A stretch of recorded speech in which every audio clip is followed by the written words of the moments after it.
Google recently announced a new effort to fight misinformation called Google News Initiative, which looks more like a new effort to control information altogether.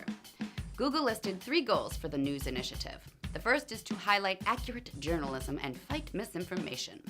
And in their promo video, they feature the COO of the New York Times and a clip from CNBC, and they talk about elevating quality journalism. So in other words, they make it pretty clear that they intend on promoting information from certain sources while suppressing others.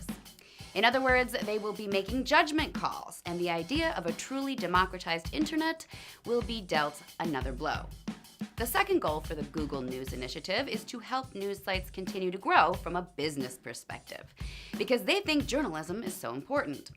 And one of the ways they're going to do that is through something called Subscribe with Google, which makes it easier for people to subscribe to certain news sites, including the New York Times and the Financial Times. So not only will Google be helping the New York Times by bubbling up their content to the top of search results, they'll also be helping actually drive paid subscriptions.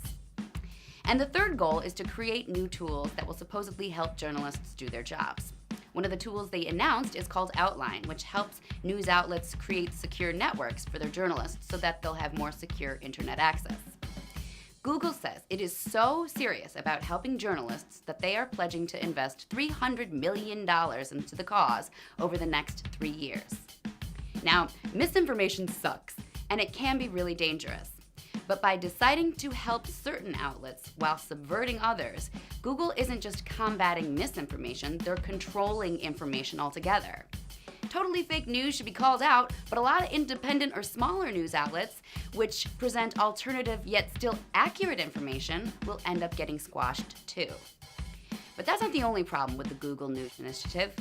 The biggest problem is that it ignores what's at the heart of the misinformation issue altogether. And that's the fact that people are too dumb to figure out what's real and what's fake on their own. People can't read a New York Times article and realize the bias of their sources. They can't see that HuffPo's biggest source is itself.